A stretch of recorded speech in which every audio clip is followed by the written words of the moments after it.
नमस्ते, welcome to home hashtag life. आज के इस वीडियो में मैं आपसे शेयर करूंगी 7 किचन टिप्स एंड ट्रिक्स जो आपके लिए यूज़फुल रहेगा और इनको जानने के बाद आप कुछ अनचाही प्रॉब्लम्स को भी अवॉइड कर सकते हैं।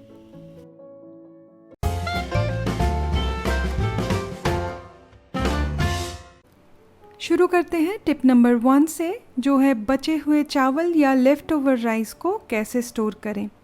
इस टिप को ध्यान से ज़रूर सुनिए।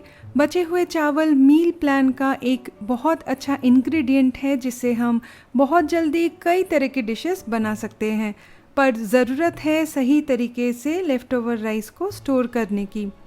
राइस को बनाने के बाद कोशिश करें कम से कम 1 घंटे में उसको ठंडा करके फ्रिज में रखने की, या फिर एज़ क्विक एज़ पॉसिबल, क्योंकि जब हम लेफ़्ट ओवर राइस को रूम टेम्परेचर में छोड़ते हैं या फिर जब वो ज़्यादा समय के लिए खुला रहता है, तब उसके पोर्स में बैक्टीरिया ग्रो होने के चांसेस हाई होता है, जिससे हमारा फूड कंटामिनेशन के चांसेस भी हाई हो जाते हैं। तो ये पॉइंट ज़रूर नोट करें। नंबर 1, राइस को पकाने के बाद जितना जल्दी हो सके हम उसको ठंडा करके एयर टाइट कंटेनर में भर के फ्रिज में रखें। नंबर 2, कोशिश करें लेफ़्ट ओवर राइस को नेक्स्ट डे तक हम यूज़ कर लें। नंबर 3, और जब भी उसे दोबारा हम गरम करें तो उसको काफ़ी अच्छे तरीके से गरम करें। अब बात करते हैं दूसरे टिप के बारे में, जो है फ्रीज़र में स्टोर किए हुए मसाले को कैसे इस्तेमाल करें। आपने हमारे फ्रिज ऑर्गेनाइजेशन वीडियो में देखा होगा, जो भी मसाला फ्रिक्वेंटली यूज़ नहीं होता है उसको मैं फ्रीज़र में रखना पसंद करती हूँ, क्योंकि इससे मसाले का शेल्फ़ लाइफ बढ़ता है और मसाला जल्दी ख़राब नहीं होता। लेकिन बी वेरी केयरफुल जब भी आप मसाले को फ्रीज़र से निकालते हैं उसे यूज़ करने के लिए। टेम्परेचर फ्लक्चुएशन की वजह से बॉटल्स या मसाले के पैकेट्स में कंडेंसेशन हो जाता है, कुछ इस तरह से। इससे इसमें मोल्ड्स और बैक्टीरिया ग्रो होने के चांसेस बढ़ जाता है, जिससे फूड कंटामिनेशन भी हो सकता है। तो जब भी आप कोई भी मसाला फ्रीज़र से निकालते हैं, तुरंत यूज़ करने के बाद उसको वापस रख दें।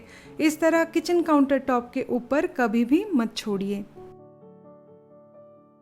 Third kitchen tip is why you need to soak dal, beans, rice before cooking. हम हमेशा दाल, बीन्स या चावल को पानी में भिगोते हैं और उसका रीज़न जो हमें पता है वो है फास्टर कुकिंग या उसको जल्दी पकाने के लिए। इट इज़ ट्रू इंडीड, लेकिन पूरी तरीके से नहीं।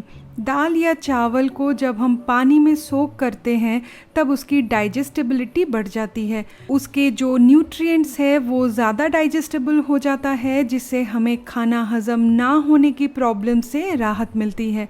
तो खासकर छोले, राजमा या किसी प्रकार के ग्रेन्स या बीन्स को बिना भिगोए बेकिंग सोडा की मदद से जल्दी से उबाल के ना खाएं। इससे इंडाइजेशन, इन्फ्लेमेशन हो सकता है। So be wise before using any kitchen tips. Tip number 4 is how to make अदरक वाली चाय मोर टेस्टी। अदरक हम सब चाय में डालना पसंद करते हैं। उसको कूट के चाय पत्ती के साथ उबालते हैं तो उसका स्वाद भी बहुत अच्छा आता है और साथ में अदरक की मेडिसिनल प्रॉपर्टीज़ भी चाय में घुल जाती है।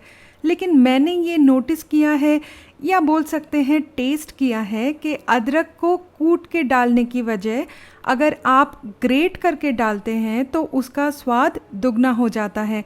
एक बार इस टिप को ट्राई कीजिए और मुझे कमेंट सेक्शन में बताइए इससे टेस्ट में डिफरेंस आता है कि नहीं। Fifth kitchen tip is how to peel potato skin quickly. My all time favourite is आलू के पराठे। लेकिन अगर आपको 1 या 2 किलो आलू के छिलके एक साथ निकालने हो तो उसमें बहुत टाइम लग जाता है। तो जब आप आलू बॉईल करने के लिए रखें तो आप उसमें इस तरह का एक कट लगा दीजिए और ध्यान रखिए सारे आलू पानी में बराबर से डूबे रहें। उसके बाद उसमें थोड़ा सा नमक डाल दीजिए, नमक फास्ट एंड इवन कुकिंग में हेल्प करता है। फिर पानी से आलू को निकाल के इस तरह से आप थोड़ा सा प्रेशर देंगे तो छिलका बहुत आसानी से निकल आएगा।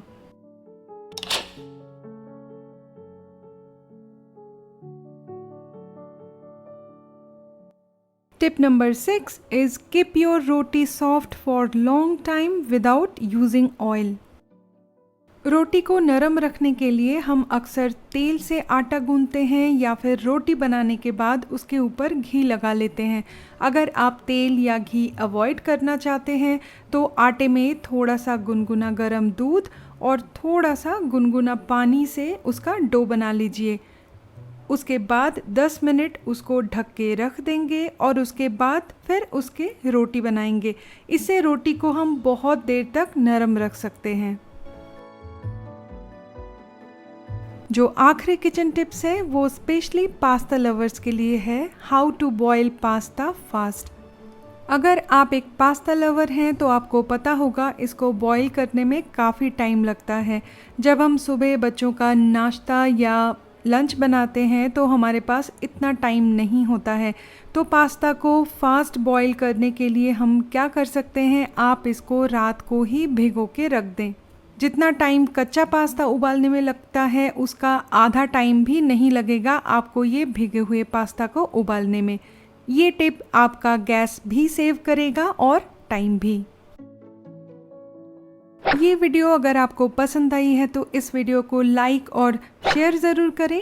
उम्मीद है इन टिप्स में से आपको कोई नई जानकारी ज़रूर मिली होगी। मुझे कमेंट सेक्शन में ज़रूर बताएं कौन सा टिप्स आपके लिए हेल्पफुल रहा। सब्सक्राइब करें home#life को इसी तरह के और वीडियोज़ के लिए। I will see you in the next one. Till then take care, bye bye.